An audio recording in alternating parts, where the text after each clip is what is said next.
¿Qué tal, hermanos? Dios les bendiga. Pues estamos nuevamente compartiendo la palabra de Dios. Ya vamos en, pues básicamente la mitad de nuestro capítulo 10 de Eclesiastés. Y bueno, vamos a comenzar rápidamente. Hoy tenemos un estudio un poquito más chiquito. Nuestro pasaje de hoy nada más comprende de 4 versículos. Entonces, ¿qué les parece si hacemos una oración para iniciar? Dios, te damos gracias por este tiempo, gracias por la sabiduría y los provechos que tiene en nuestras vidas. Te rogamos que nos ayudes a vivir vidas sabias, Dios, en nuestro conducir, en nuestra manera de pensar, en lo que dejamos entrar en nuestros corazones. Ayúdanos a vivir con sabiduría, Señor, en el nombre de Cristo Jesús oramos. Amén. Muy bien, mis hermanos, vamos a leer Eclesiastés capítulo 10, el versículo 8 hasta el 11. Dice así: el que hiciere hoyo caerá en él, y al que aportillare vallado le morderá la serpiente. Quien corta piedras se hiere con ellas, el que parte la leña en ello peligra. Si se embotara el hierro, su filo no fuera amolado, hay que añadir entonces más fuerza. Pero la sabiduría es provechosa para dirigir. Si muerde la serpiente antes de ser encantada, de nada sirve el encantador. Y bueno, si tú hiciste tu tarea, o si la leíste al menos, nosotros hicimos una pregunta en esta tarea, y era que si la Biblia nos está enseñando el karma, ¿no? La Biblia enseña esto, y no, la verdad es que no lo enseña así. Cuando leemos que el que hiciere hoyo caerá en él, es algo completamente diferente, hermanos, y la idea del karma ni siquiera es sostenible. Y como cristiano no deberías creer en estas cosas. En primer lugar, porque el karma es una doctrina, por así decirlo, que nace o se deriva del budismo. Y aunque lo podemos ver en otras religiones, pues inicialmente es porque el budismo tuvo contacto con estas otras religiones o influencia y adoptaron esta idea del karma. ¿Qué es el karma exactamente? Pues el karma es la idea de que hay una fuerza impersonal que regula lo bueno y lo malo que nosotros hacemos, ¿no? Al que hace mal, le va mal, y al que hace bien, le va bien. Entonces, ¿por qué el karma no es sostenible? Bueno, en primer lugar, porque el budismo es esencialmente ateo y el karma es una enseñanza que se deriva del budismo y por lo tanto es una enseñanza que se deriva del ateísmo. Cuando nosotros negamos a Dios, hay un hueco muy grande que se forma para explicar muchas cosas, y entonces al negar la existencia de Dios, buscan llenar estos huecos con ese tipo de ideas. Entonces, negar la deidad te hace que tengas que inventarte algo para poder suplir, por así decirlo, la necesidad de que exista un Dios en este universo. Y hay muchas maneras en las que podríamos demostrar que el karma no es razonable, que no es sostenible, que es incongruente, que es incoherente e ilógico, pero únicamente voy a mencionar 2 cosas que tienen que ver con nuestro pasaje de esta tarde. Y bueno, la idea de que el karma es una fuerza impersonal es autorrefutable. No es coherente, hermanos. ¿Por qué? Bueno, porque al ser el karma una fuerza impersonal, carece de las cualidades cognitivas que tiene una persona. ¿Qué quiero decir con esto? Una persona tiene la capacidad de analizar, de juzgar, de discernir, de decir esto es bueno, esto es malo, etcétera, etcétera. Pero algo que no tiene personalidad no puede hacer estas cosas. No sé si me explico. Por ejemplo, nosotros podemos pensar en una piedra y decir, esta piedra es la que regula todo el universo, ¿no? La piedra es la que trae un balance a la humanidad. Y, hermanos, una piedra no puede pensar. Una piedra no puede definir lo que es bueno y lo que es malo. Una piedra no razona porque es algo impersonal. Entonces, es así de incongruente es la idea del karma. Si el karma es una fuerza impersonal, ¿cómo puede tener moral? ¿Cómo puede entender lo que es bueno y lo que es malo? ¿Cómo lo puede definir si no tiene mente, si no tiene personalidad, si no tiene ni voluntad siquiera? Por lo tanto, quizá este es el punto más fuerte para refutar la idea del karma. Eh, es completamente ilógico, ¿no? Y es la misma necedad que trae consigo el ateísmo. Los ateos dicen somos polvo de estrellas, ¿no? Nos originamos en una explosión en medio de la nada, de una estrella que colapsó y entonces nos originó. Hermanos, ¿acaso el polvo puede decretar las leyes de la física? ¿Acaso el polvo, ya sea cósmico, ya sea los rayos del sol, pueden decir lo que es bueno y lo que es malo? ¿Pueden definir la fuerza de la gravedad o la fuerza de atracción? No pueden. Tiene que haber un dador de estas leyes, tanto morales como físicas, como de la lógica. Y por lo tanto es insostenible creer que algo impersonal puede dar origen a las matemáticas, a la geometría, a la biología, a un diseño tan preciso y tan inteligente de nuestro mundo y, bueno, de hecho de todo el universo y sus sistemas. Entonces, por lo tanto, hermanos, cuando escuches a alguien defender el karma, y piensa que es una idea que busca reemplazar a Dios. Y por lo tanto es bueno que tú refutes y expongas lo incoherente que es pensar de esta manera. En segundo lugar, hermanos, el karma no se ve en la vida diaria, ¿no? El karma,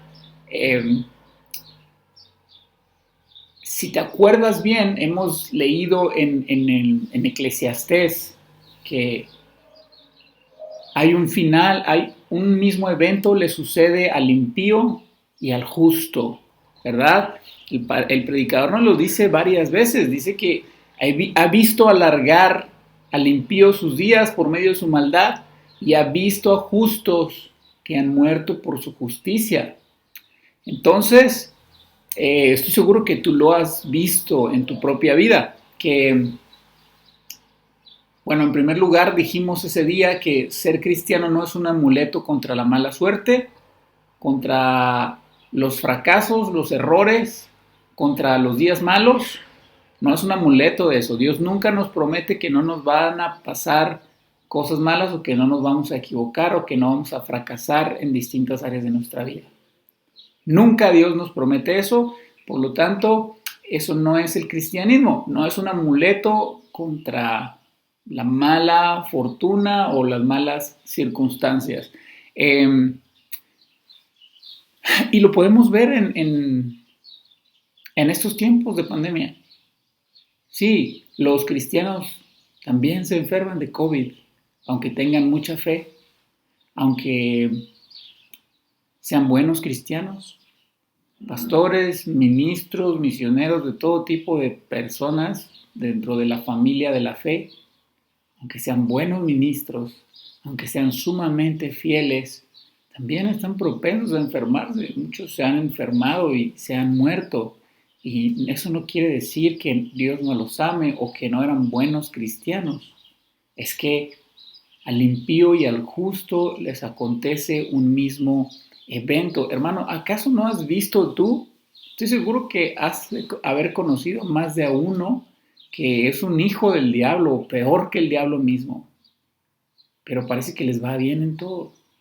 Y por eso no está de más cuando el salmista nos dice que no sintamos envidia de los impíos, porque la impiedad en un mundo impío puede ser muy ventajosa, puede ser muy provechosa. ¿No está este dicho que el que no tranza no avanza? Entonces el impío usa su maldad para avanzar, para prosperar y muchos nunca las pagan. ¿No? Mucha gente que incluso ya de viejo eh, no le remuerde la conciencia de nada, nunca pagó todas las que debe, se va en paz o lo que le pasó fue mínimo comparado con lo que llegó a hacer. Entonces, hermanos, realmente no es cierto que lo que haces se te devuelve en esta vida. Porque muchas veces hacemos cosas malas, y lo puedo poner de ejemplo en mi propia vida. Si así fuera, pues tiene mucho la vida que devolverme por las cosas malas que he hecho. Pero el Señor me promete otra cosa, me da esperanza acerca de otra cosa. Eh, y lo mismo sucede con las personas que hacen bien, pero les suceden cosas malas, ¿no? A lo mejor hay personas que dan mucho a la caridad, que ofrendan grandes cantidades y sirven con pasión a la iglesia y se enferman de cáncer o son secuestrados o mueren en un accidente. Entonces, realmente vemos cómo el karma no es como se dice en la teoría. Eh, entonces, si este pasaje, hermanos, no nos está enseñando acerca del karma, ¿qué nos está enseñando? ¿Qué significa que el que cava el hoyo cae en él? O que el que rompe piedras se corta con ellas, o el que hace un agujero en la pared lo muerde la serpiente. Bueno, hay algo que tenemos que establecer respecto al karma, ¿verdad? Sí hay alguien que regula el bien y el mal en este universo, pero no es una fuerza impersonal. Es un Dios en tres personas, con inteligencia, con conciencia, con voluntad, con capacidad de raciocinio infinita, más allá de nuestra propia capacidad. Entonces Dios, que es una persona, regula todo. Y bueno, en segundo lugar, este Dios, hermano, es nuestra brújula moral y a través de quién podemos saber lo que es bueno y lo que es malo. Porque el karma dice, sí, si haces mal, te irá mal. ¿Y cómo defines lo que es bueno y lo que es malo? ¿En base a quién? ¿Qué es tu estándar? Pues nuestro estándar es Dios, porque Él creó todas las cosas y Él está más allá del bien y del mal. Muy bien, entonces, ¿qué nos enseña este pasaje? Pablo, hermanos, en Gálatas nos enseña que todo lo que el hombre sembrare, eso también cosechará, eso segará. Proverbios nos da algunos consejos también, como que el que a hierro mata, a hierro muere. Y esta enseñanza es completamente distinta a lo que el karma expone o enseña. Porque lo que la Biblia dice es que hay acciones, hermanos, que naturalmente tienen consecuencias negativas o hasta destructivas, ¿no? Si tú te pones borracho en una cantina y te vas ahí con cualquier mujer, eh, las consecuencias de esta acción siempre van a ser negativas, ¿no? Te puedes enfermar por tu borrachera, por abusar de tu cuerpo. Si te vas con otra mujer, vas a destruir tu matrimonio, vas a destruir tu familia, puede que te peguen un balazo por ahí, porque andar de volado. Entonces, pues todas estas cosas eh, se derivan de una mala acción, de una mala decisión. Ahora, hay hombres que lo hacen una vez y les va mal. Hay hombres que lo hacen toda su vida y no se ven las consecuencias directas de sus acciones, no se enferman, no se separa de su mujer, sus hijos se quedan con él y lo quieren y lo respetan, y podemos ver la misma acción en distintas circunstancias y con resultados distintos. Entonces, no a todos les pasa igual, pero no en esta vida. Pero ese que regula la existencia, ese que es el estándar del bien y del mal, si los juzgará después de esta vida. Y ahí es donde darán cuentas delante de Dios por su pecado, aunque aquí no hayan sufrido consecuencias proporcionales a lo que hicieron mal.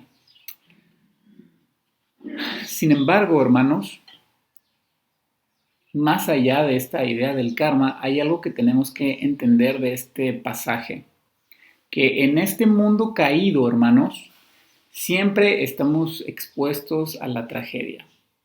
Siempre estamos expuestos a las vicisitudes de la vida, incluso en las actividades más cotidianas, en las más triviales y diarias, siempre hay peligro. Si te fijas, lo que está diciendo el predicador aquí son actividades que eran normales, eran del diario vivir para las personas de este tiempo. Ir a cortar leña era algo que tenías que hacer todos los días, o que al menos tenías que hacer constantemente. Cortar piedras era parte de un trabajo de labrar estos materiales. Hacer un hoyo en una pared seguramente era necesario para repararla. No son actividades que son malas en sí mismas, son al contrario, son actividades naturales de la vida diaria. Y lo que nos está queriendo decir el predicador es que hay estas dificultades, estos peligros en las cosas cotidianas de la vida. Cosas malas nos pasan porque vivimos en un mundo caído. ¿Sabes? Muchas veces nos pasa algo y empezamos a pensar como los amigos de Job. Es que Dios me está castigando. Es que seguramente hizo algo mal, por eso le está pasando esto. No, hermanos, pasan esas cosas porque vivimos en un mundo caído, en un mundo lleno de pecado, con otros pecadores. Así que sufrimos nuestro propio pecado, sufrimos las consecuencias del pecado en este mundo y sufrimos el pecado de los demás. Fíjate cómo la primera parte de nuestro pasaje se refiere a esta lista de cosas después del peligro que tienen en sí. Y luego en la última parte de nuestro pasaje, en el versículo 10, hay ahí un pero, ¿no? Si se embotare el hierro y su filo no fuere amolado, hay que añadir más fuerza, pero la sabiduría es provechosa para dirigir. Entonces hay una distinción, hay un contraste entre el peligro que hay en las decisiones que tomamos diariamente, que son parte de la vida, y cómo la sabiduría influye en eso que hacemos diariamente. Así que en un mundo de peligro y de desgracia inminente, hermanos, la sabiduría es provechosa. El pasaje nos invita a que nosotros vivamos nuestra profesión, nuestro oficio, nuestras actividades diarias, en nuestro negocio, en el trabajo, en la familia, de una manera piadosa, de una manera sabia. ¿Y cuál es el principio de la sabiduría? Lo hemos estado remarcando mucho estos días. El temor al Señor. ¿Y por qué debemos hacer esto? Porque el temor a Dios, la sabiduría, vivir en dependencia de Él, vivir buscando hacer su voluntad, es provechoso en un mundo caído que está siempre el peligro a la puerta. Martín Lutero, hermanos, dijo que un zapatero cristiano no era el que dibujaba una cruz en la suela o en los zapatos que hacía, o porque ponía un versículo por ahí. ¿Sabes? Martín Lutero dijo, un zapatero cristiano es aquel que hace los zapatos con la más posible excelencia. el que hace las cosas para Dios. Ese es un zapatero cristiano. Y esta frase de él es sumamente pertinente para nuestro pasaje porque aquel que es un cristiano, se dedique a lo que se dedique, lo hace, hermanos, para la excelencia de Dios. Lo hace como haciéndolo para Dios y no para los hombres. Ya sea que vendas chicles o que vendas coches, ya sea que hagas muebles o que hagas edificios, lo que sea que hagas, el cristiano lo hace para Dios y para su gloria. Así que nosotros debemos buscar ser sabios al hacer aquello que hacemos, a aquello que nos dedicamos. Debemos hacerlo diariamente en un mundo caído, hermanos. Así que la sabiduría no es provechosa nada más en este sentido humano de que si eres sabio, eres listo. Te das cuenta que el hacha no tiene filo, pues hay que sacarle filo para que sea más fácil. No, esa no es la idea nada más. La idea es que hacer las cosas en sabiduría divina, en el temor a Él, en dependencia a Él, buscando honrar a Dios y hacer su voluntad, hace que las cosas sean verdaderamente provechosas. ¿Te acuerdas cuál ha sido nuestro lema de Eclesiastés? Que todas las cosas sin Dios, fuera de Dios, son vanidad. Y entonces hacer las cosas sin la sabiduría de Dios es vanidad. Si hay algo que no aprovecha, que es inútil, que es un desperdicio, es hacer algo en contra de lo que Dios quiere. Y te voy a poner un ejemplo que he visto algunas veces, un matrimonio y uno de los cónyuges es infértil. Entonces, en vez de consultarlo con Dios en muchas ocasiones, lo que hacen es que naturalmente quieren tener un bebé. Y entonces, en vez de decir, Señor, ¿cuál es tu voluntad? ¿Por qué pasó esto? ¿Qué quieres que hagamos? ¿Cómo te quieres glorificar en esto? Se afanan por perseguir un embarazo y entonces pasan muchos años con tratamiento de fertilidad y gastan mucho dinero, muchos fracasos, mucha decepción. Entonces, quizá Dios, que no podemos saberlo por cada situación, pero quizá Dios quería mostrarles que los va a usar para un ministerio de adopción o un orfanato. O quizá Dios los quiere mandar a un lugar donde es importante ir sin hijos. Y entonces, en vez de buscar cuál es la voluntad de Dios, tratan de afanarse por llevar a cabo sus expectativas, ¿no? Y entonces eso, hermanos, ese es el punto, que nosotros vivamos, hagamos nuestras actividades cotidianas sometiéndonos a la voluntad de Dios, temiendo a Dios, no apoyándonos en nuestra propia prudencia, sino buscando glorificar a Dios. Señor, voy a hacer esto, pero lo voy a hacer para tu gloria. Pero no lo puedo hacer para tu gloria si no es lo que tú quieres que yo haga. Porque a veces decimos, Dios, lo voy a hacer en tu nombre, pero Dios claramente te está mostrando que no quiere que hagas tal cosa. Y entonces es una gran contradicción. Hermano, imagínate invertir miles de pesos en un proyecto que Dios no quiere que hagas. Y entonces te lo ha mostrado y tú estás afanado y entonces gastas tiempo, dinero, recursos, mucha frustración, mucha ansiedad y al final no resulta bien. ¿Por qué?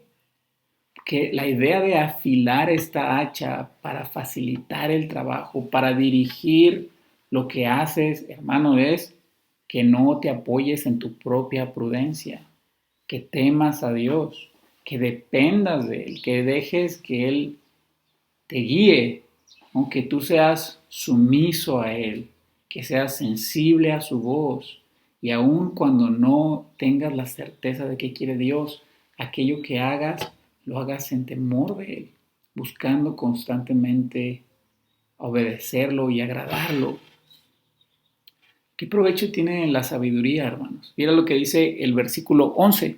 Si muerde la serpiente antes de ser encantada, de nada sirve el encantador. Entonces, ¿cuál es el punto de encantar una serpiente si al estar haciendo su show el encantador, que por lo general en la calle, pues la serpiente lo termina mordiendo, ¿no? Es evidente que esa técnica de encantación o lo que él hace, pues no funciona. Lo mismo pasa con nuestra sabiduría terrenal. ¿De qué nos sirve saber o decirnos cristianos, sirvientes del Dios Altísimo, si nosotros no vivimos sometidos y doblegados a su voluntad, buscando hacer lo que Él desea de nosotros? No nos sirve de nada. No nos sirve de nada tener un Dios infinitamente sabio si dejamos su sabiduría a un lado para confiar en la nuestra y mordernos con la serpiente porque hacemos el hoyo en la pared, en el vallado, como dice nuestra Reina Valera, si nos cortamos con las piedras, si al partir la madera nos lastimamos. Hermano, esas son cosas naturales de este mundo, como lo dijimos, pero en gran parte nos suceden porque nosotros negamos la sabiduría de Dios y escogemos la nuestra sobre la de Él. Bueno, y esto no es otra cosa que necedad. La sabiduría es provechosa para dirigir. Entonces dejemos, pues no que dejemos porque Él es soberano, pero sometámonos a nuestro Dios, que Él dirija nuestras vidas con su sabiduría, que no estemos tratando de partir esta leña con un hacha que no tiene filo, afanándonos a nuestra sabiduría deficiente. Hermanos, seamos ese zapatero que hace zapatos para la gloria de Dios. Voy a cocinarle a mi familia para la gloria de Dios. Voy a ir al trabajo para la gloria de Dios. Voy a ayudar en la casa para la gloria de Dios. Voy a platicar con mis amigos para la gloria de Dios. Voy a administrar mi negocio para la gloria de Dios. Vivamos para la gloria de Dios. Esforcémonos en hacerlo porque es una lucha constante. Nuestra carne siempre quiere gobernar por encima de Él. Pero hermanos, la sabiduría es provechosa. ¿De qué sirve el encantador si lo muerde la serpiente? Hermanos, así tampoco nos sirve conocer al Dios vivo si lo negamos en nuestras actividades cotidianas. Que el Señor nos conceda serle fieles, serle sumisos, doblegar nuestros afectos, nuestros deseos, nuestras metas para su voluntad y no pues hacer este error de querer cortar leña con un hacha que no tiene filo. O sea, querer hacer cosas que no son según su voluntad, que no son sabias, porque hemos decidido abandonar su sabiduría para cumplir nuestros planes.